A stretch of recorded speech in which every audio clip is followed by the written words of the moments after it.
Back right there till this morning on ITV. Thank you so much, Daniel, from our Benin Network Studio. Now back in Abuja Network Studio right there. And we'll also be talking about the Easter festive period and also ensuring that we keep our roads safe and also take the necessary precautions so we can enjoy this moment of sober reflection. And joining me this morning is Dr. Yusuf John Suberu. He is also a national coordinator, FCT squadron leader of the RTO, and VIO mayor of the Federation. It's a pleasure to have you this morning. Good morning, my brother. Good to see you too. What a time to have you. The Easter period is here. It's on us. We know it's a moment of sober reflection considering the death of Jesus Christ. But it's also a time there is an high increase in number of road crashes and so many things. Why is there always an increase during this period? That people are supposed to know that this moment of sober reflection to be safe and everything. When it is for those who believe that it is a sober reflection.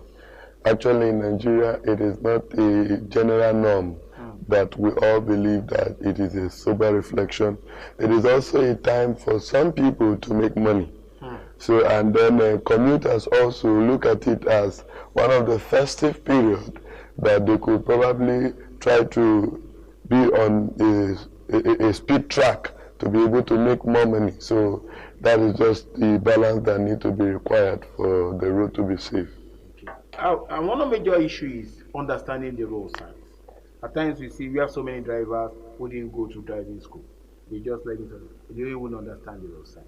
How do we ensure that we don't have those kind of people driving during this period? Because we are talking about road safety. How do we ensure that people understand the basic signs on the road?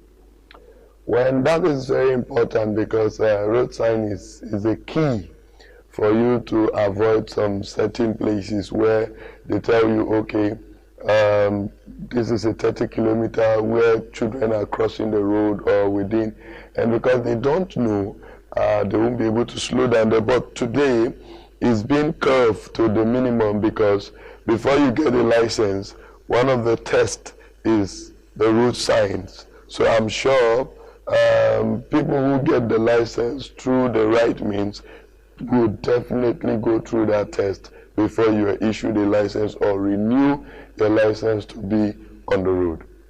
But what do you think are the necessary precautions drivers should take during this Easter period? I always tell someone, I say, look, there is Easter today, there will be Easter again, there will be Easter again, there will be other Easter coming.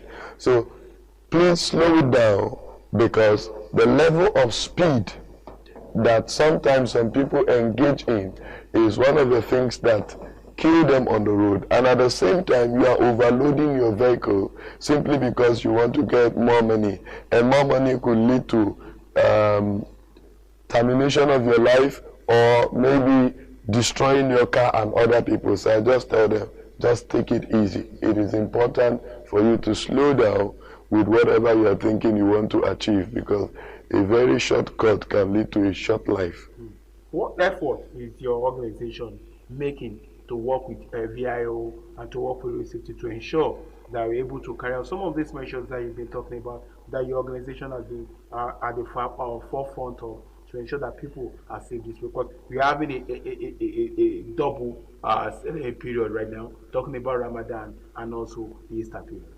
Well, we will always be at the advocacy side and then making sure that every agency involved in road safety is doing what is expected of them, because the truth is that you keep educating these people, you keep telling them the danger of what is on ground that I feel they know but sometimes just ignore, that could lead to destruction. So we're working with the road safety, we're working with the VIO, and then the civil society organization, and then I'm actually also the representative of NGO and CSO in United Nations Decade of Action and Injury Prevention, Nigeria. So we're putting measures together to make sure that this road crash are reduced to the barest minimum. Is there any special campaign being done with knowing where you're coming from, in collaboration with safety during this? In fact, as I speak to you right now, in our own mayor, this next Saturday, we're inducting over 30 people to also join hands with us to be able to carry out advocacy and maintain law and order on our roads. So we're always there. One of the advocacy is coming here this morning. It wasn't convenient because I went to bed this morning at 2 a.m. and then I'm here by 7. So, but it's just to make sure that this information get out there for more life to be saved and valuable properties. Do you think we have enough VIA officers, road safety officers, road marshals that can really meet up with the growing population of this country? No matter the number we have, it can never be enough. Because one thing I tell people, I said, road safety is everybody's business. I was speaking in an event, and then one of the most interesting thing I said there is, be the change you want to see in road safety. Let it start with you first.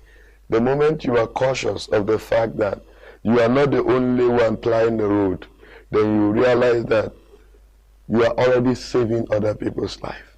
So it is everybody's business, knowing fully well that this is irreplaceable, valuable asset and life, right? If it's gone, it's gone.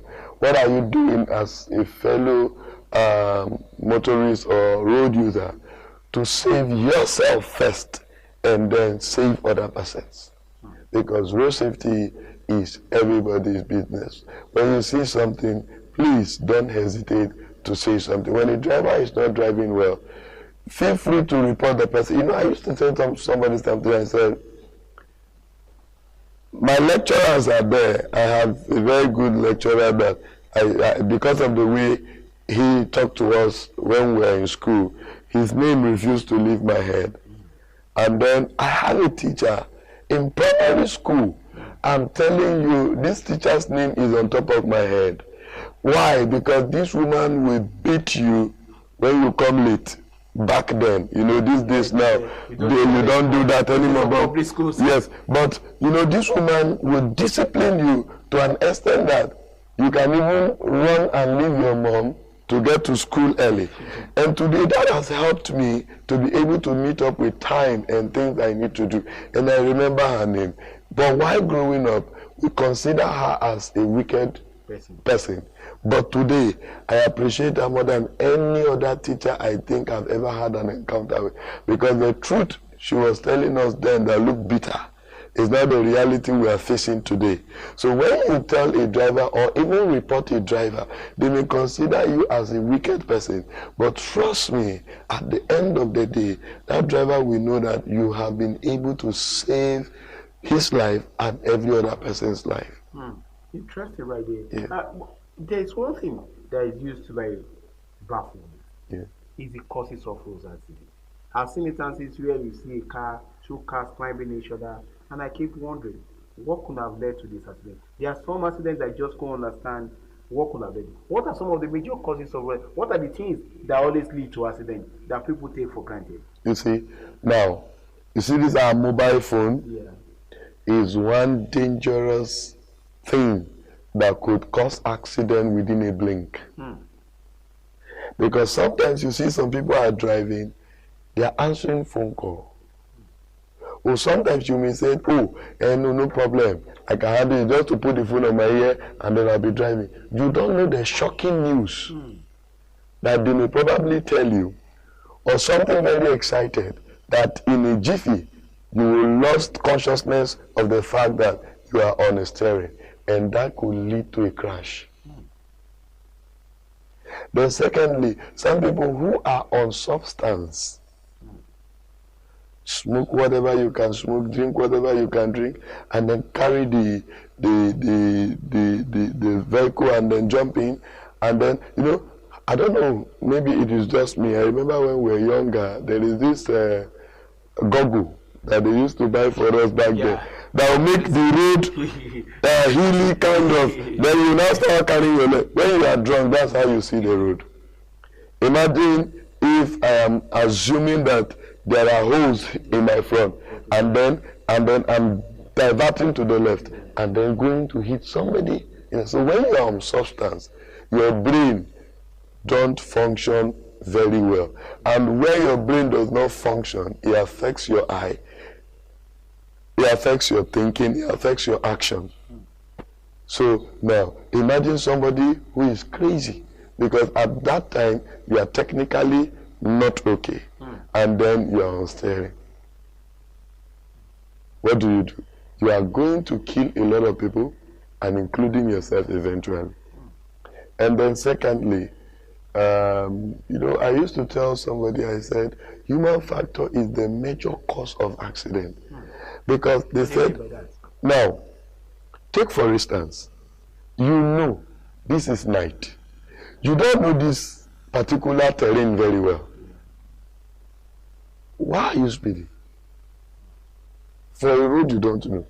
It's just like, take for instance, you visit somebody in their house, and then normally the NEPA just switched off, and then the place is dark. You walk with caution to get either your phone or something. Yeah. That is your head telling you the right thing to do. So now you are on a road you don't know, and then you are speeding. Do you know? Yesterday the road can be good. Today maybe there was a fire accident, and that leads to some destruction of road. So now you don't know. So what do? You use your head. Sometimes some people, because in Abuja now, Abuja have one of the most beautiful large expansive roads that you don't get to see in many parts of Nigeria. But yet crashes still happen. So many people that have heard about that died in Abuja died through road accidents. You understand? So now you can now see that it is not until they do road for you on the air before you now drive safe. Safety begins with you. Human factor is the major key. Okay, it is in the course of research that we realize that, okay, human beings are not complying with the rules and regulations. And then in these modern cars, you see that they infuse things that human beings are supposed to do inside the car. Like if your car is maybe from 2017 upward, there are some certain sensors. If you go too close to a vehicle, it will hurt. If you're reversing back and then there's an object, it will stop you on its own. So now we're supposed to use our sense to stop, but since your sense is not working, let us input it inside the vehicle so that it can still help you prevent crash. So if human factor is taken out, I'm telling you, accident will reduce by 90%. Because when you talk about human factor, one thing that also crosses my mind is tiredness. There are times people are tired, they still want to drive, and they start sleeping on the side. You see, that is also as good as being on substance. Almost on the same day. Yeah, because the truth is that there is a capacity at which your body can go. Normally, when you are tired, what do? You rest. But in Nigeria, when you are tired, they say keep pressing, keep moving. You will soon get there. And you may never get there. Yes. And you see, the moment you close your eye, that distraction, 1 minute, I'm telling you. And you know that I also am putting up an advocacy for churches. Okay. To visit some churches who do night vigil. That can lead to a very destructive movement, because you've been awake since 9, and then this is 5 a.m. and then you jump inside your car and then start driving. Sleep may catch up with you because it's nature. So what do? So I think the pastors should also be thinking of shutting down their service for 3 a.m. Ask the members to sleep 2 hours before leaving the church. For their safety is important. You are praying that God should bless you. Is it not the living that will enjoy the blessing? If you are dead, what are you doing with the blessing? How many dead people have come and drive car or build house or get a good job? So as much as you have prayed, know that you need to be alive to see that testimony come true. And then the fastest way I think the other day I saw a report of the PRO of the Nigerian police. So more people died on accident than kidnapper or whatever bandit you can think of. And it's true. But I don't know, people tend to take it lightly because if they say they kidnap one person now, the whole Nigeria is shouting this, that. But more than 20 people are being killed on the road on a daily basis. But nobody talks about that. Do you know why? Because the major reasons why they die is that it's human factor. Because take for instance, if something here happened to a colleague and then it is a fault of the electrical in this place, you know, everybody so they run around. But imagine you with your true eye, you use your head and slamming this table. We will look at this. The madness that is already. The women should don't spoil our table. Go and spoil your head somewhere else. So if the human factor can be curbed, always think about yourself and then the next person. You know, I love this adage that when you throw stone into the market, you don't know the head of the person that stone is going to land. It may be a family member. Every time you are trying to do something stupid on the road, remember that the next person in that vehicle may be your family member. So you should be cautious, not just about you. Do you know some people, okay, when we're in school maybe in Abuja, we can follow a friend to Kaduna. Our parents don't know we're in Kaduna. So if you are my parent and then you are in Kaduna doing rubbish, you don't know that the next person inside that car is your son that you thought is in Abuja, that you didn't know that he's in Kaduna. Be careful what we do because he has a way of affecting us. What goes around comes around. And before I let you go, one major thing I also learned, we talked about overspending, one of the major killers right here, also when it comes to its professive period and everything. Is how can we get to a time where we can have officers who can monitor the speeds of some of these drivers and call them to order, like you've done in Western world? Is it possible to get to that level in Nigeria? We are going there.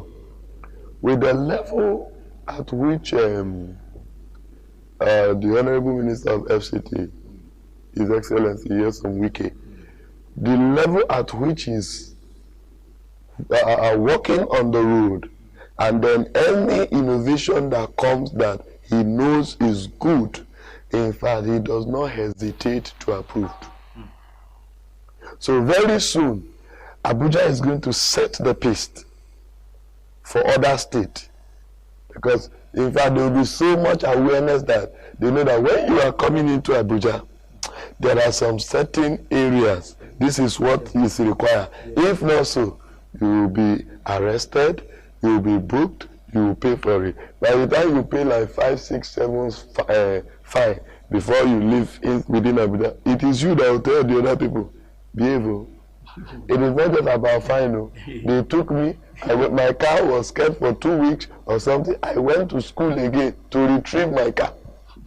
There, you see that, because the infrastructure is very important, and then that's the foundation.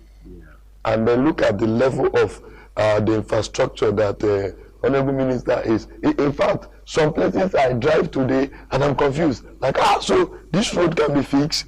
So you mean there's supposed to be a road here, and today all those roads are connecting and linking each other. So by the time that road are all taken care of now, and then you now have cameras everywhere.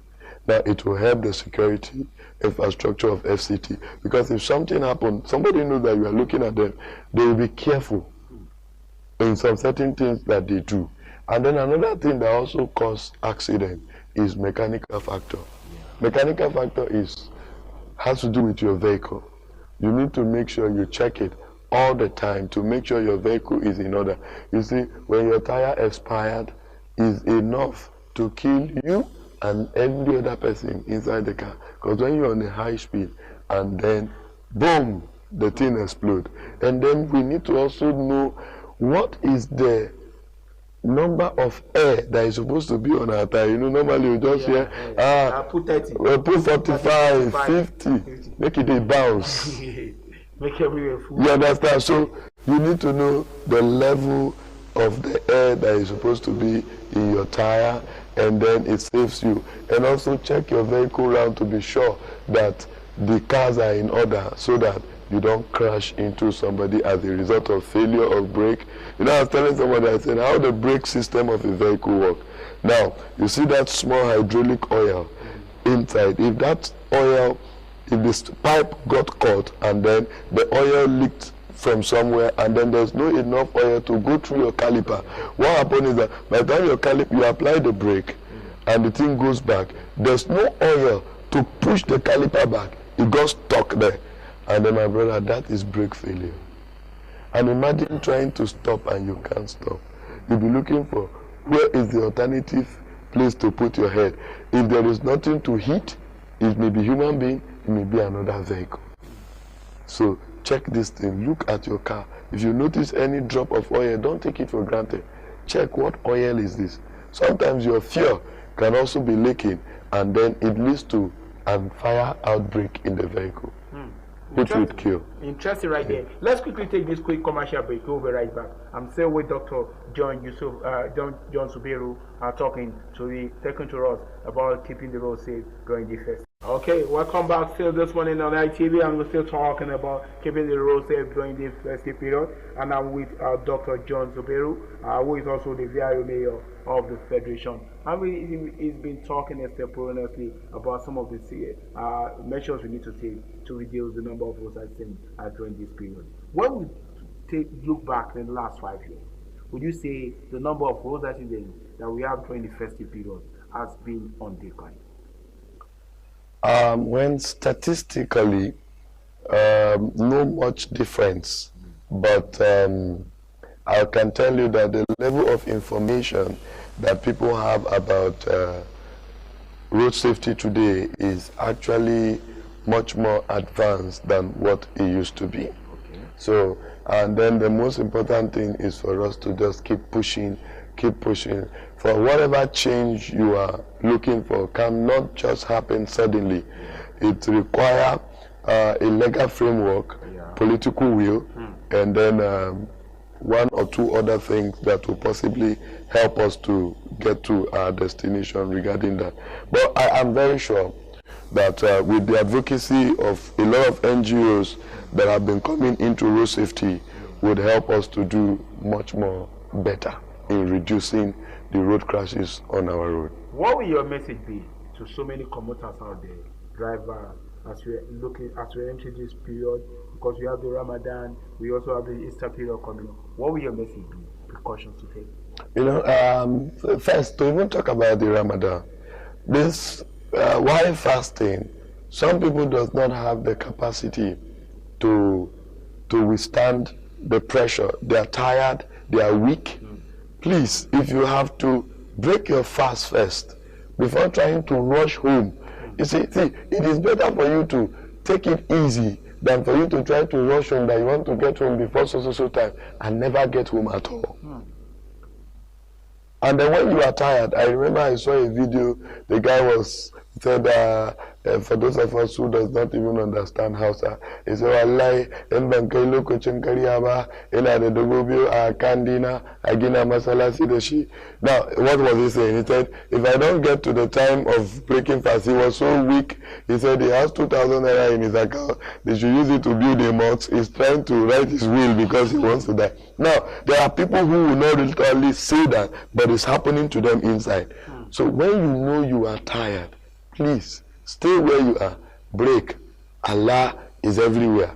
If you decide to pray here, He will answer you. If you decide to pray even inside your car, He will answer you. Safety is very important, because as much as you are praying to God, you still need to be alive to see the result of this your prayer.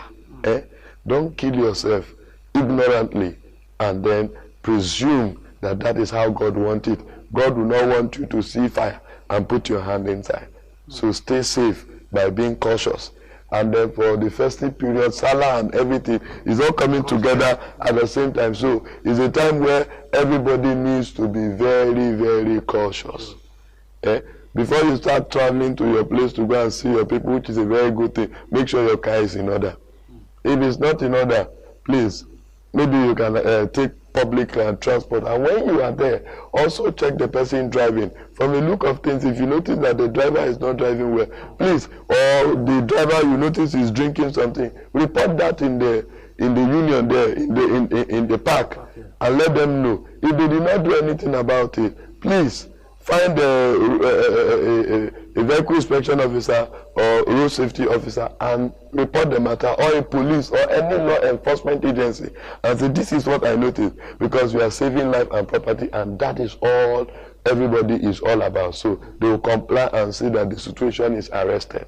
Okay, I must say big thank you to you, Dr. John Suberu, for joining us this morning, and also shedding light on precautions to take during this festive period. Just like you said, you have two coming together, the Salah and also the Easter period. So people must be safe, must be careful when you're going out there. Don't, because of the festive period, try to overspeed. If you're tired, don't drive. If you're drinking, don't drive. It's better to be late than to be late.